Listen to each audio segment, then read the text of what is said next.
Depuis la reprise de Renault, en fait, depuis le mois d'octobre, ça fait déjà 7 mois, hein, effectivement, on ne peut pas dire que les choses ont évolué,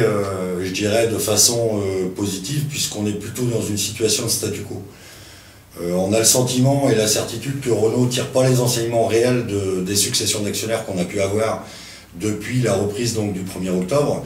Et ça reflète bien les inquiétudes qu'on a pour l'avenir, puisqu'on est toujours, comme chacun le sait, sous un bail précaire de 23 mois, qui nous limite dans le temps et qui impose justement de prendre des mesures à caractère d'urgence en matière d'investissement pour pérenniser le site, forcément, et pérenniser les emplois. On voit bien que,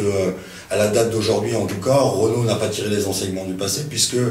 on se retrouve dans des scénarios quasiment identiques à ceux qu'on a pu connaître avec Texit, d'une part, ou Garreau, puisque malgré une activité très faible, on est dans l'obligation, d'une part, de faire des heures supplémentaires, d'embaucher des intérimaires, ce qui prouve, si besoin était, la nécessité d'embaucher des salariés à la SBFM pour garantir l'équilibre des effectifs sans faire de surenchère, mais aussi pour garantir la technicité qui a fait les lettres de noblesse de la SBFM, et en même temps qui permettra de répondre à la demande client. Et comme vous le savez, on est directement confronté à des départs plan amiante qui nous font une hémorragie à ce niveau-là, en effectif, mais aussi en savoir-faire, qui font impérativement compenser par des embauches, encore une fois, qui nous permettront de relancer réellement, non pas à court terme, mais à long terme la SBFM, et sur la base des engagements de Renault. Aujourd'hui, on reste très prudent et vigilant, la lutte continue, on l'a dit, on a mené une bataille qu'on a gagnée, on sait que ce n'est pas la dernière, et qu'il va falloir maintenant suivre, je dirais à la loupe, l'évolution de la situation, qui, encore une fois, reste très fragilisée par rapport au manque d'ambition de Renault au travers de la reprise de la SBFM, qui, je l'espère, n'a pas été une reprise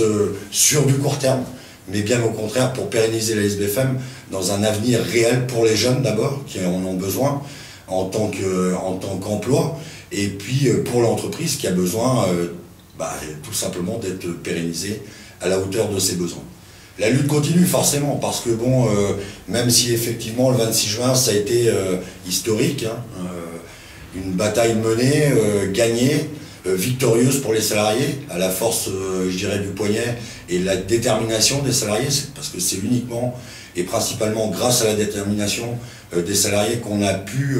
aboutir sur la satisfaction de nos revendications, en l'occurrence le maintien de tous les emplois et une reprise par Renault, qui nous a réintégrés dans son giron, mais la lutte continue, oui, parce qu'on l'a aussi précisé, peu importe l'actionnaire, on n'acceptera pas ni hier, ni aujourd'hui, ni demain, que l'actionnaire en tant que tel, Renault, aujourd'hui, justement, ne tire pas les enseignements du passé pour apporter à la SBFM ce dont elle a besoin, en l'occurrence des emplois, de la technicité, garantir son savoir-faire, et donc garantir aussi l'outil de travail qui permettra à la SBFM de vivre encore de belles années.